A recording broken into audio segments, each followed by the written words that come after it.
तो बहुत खुशी कथा जोटी यज्ञ हुए से यज्ञ द्वारा सारा पृथ्वीर मंगल हुए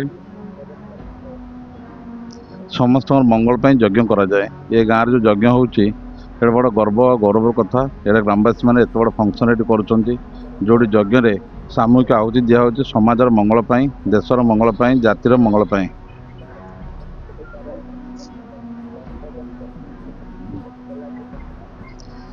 देखो ए समय आसचे हिंदू धर्म उत्थान समय समय था हिंदू धर्म को पतन थिला, अन्य धर्म मान डोमिनेट करते जहाँ एवं हिंदू धर्म निज मुंड टिकी छिड़ा होची। आपण केबे जानि नथिबे ओडिसा रे एते बड़ रामनवमी पालन हुए। आपण समय आसी परिवर्तन जोड़ी जगन्नाथ हे माने निजे सारा विश्वर गोटे ठाकुर जगन्नाथ हे, सारा विश्वर गोटे धर्म ही सनातन धर्म।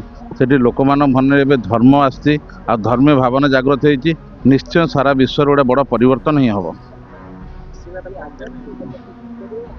मु समस्त ये अनुरोध करी आपण मैंने जानी ओडिशा नुहे इंडिया नुहे बाहर देश को जाऊँगी दैवी चिकित्सा लोक मान आरोग्य कर किसी मेडिसिन ना कि ना खाली कहीदे छुईदे रोगरा भल हो।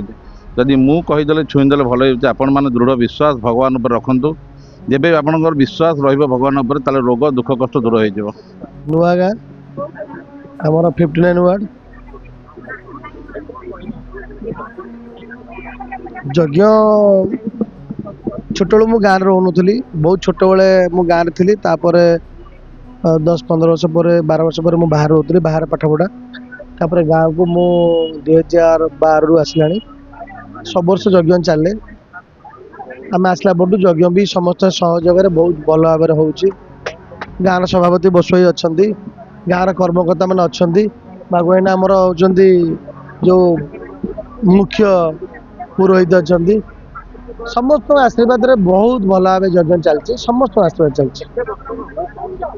ये आज्ञा आमर हूँ बाबा बालुंगेश्वर महादेव माँ नारायण पीठ आमर है राजप्रतिष्ठा ठाकुर जो ये आमर गोपाल देव जी अच्छा से राजप्रतिष्ठा ठाकुर आमर है बेसर नुआगा।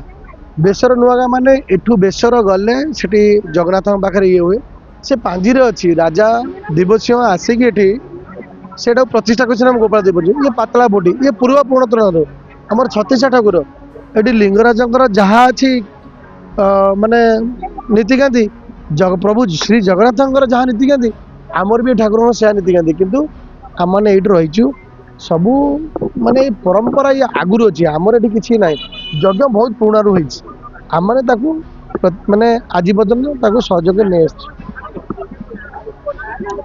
3 दिन है आमर यज्ञ हुए। आप देखुए केते मात्रा लोक अच्छा। प्रथम आमर बर्तमान जो 4 दिन जब है प्रथम दिन तो अंकुरोपण होता कलश यात्रा कराई तार जो विधि विधान अनुसार जो 4 दिन भावी यज्ञ तार कर आज पुनः शेष दिन बाबा 8 जन बाकी बाबा आम सत्यानंद विश्वेन्द्र प्रसाद से 2 जन आम पाक आसी आशीर्वाद लाभ करने आम कि ये आसी प्रसाद सेवन अच्छी 4000 लोक खावा पीवा बंदोबस्त अच्छी। ये सब जिन चली आज्ञा आम चेष्टा करुँ एक्चुअली बर्तमान ये जो परंपरा पौरपौराणिक अच्छी एक बजाई रहू गो माता को केमिति सुरक्षा दिया जाऊ। समस्त मोर आपण मान माध्यम अनुरोध कौन सी गो माता को बिक्री करा न जाऊ परंपरा को केमती बजाई रखा ताकू केमती आम आगामी दिन में रखा सेटा को समस्त मोर आपण मान अनुरोध आउ किसी ना। पूर्व दिन ये गाँव में एमती प्रतिवर्ष 3 दिन धरी जागयज्ञ चले विश्व शांति पाई। ये खाली नुआ गाँ पे ही नुह विश्व शांति विश्व कल्याण पाई ये जागयज्ञ चले एवं ये गाँव अधिवासी माने बहु संख्यार जोग दियंती एवं आनंदर सहित या पालन करती। तेणु ये 3 दिन जो ये 3 दिन गोटे महोत्सव परिणत हुए आदि खाଇବା पीवा ठू आरंभ करी सब प्रकार व्यवस्था करा जाए। आ लोक माने बहुत श्रृंखलार सहित एवं धर्म को आदरी ये 3 दिन टाक पालन करती।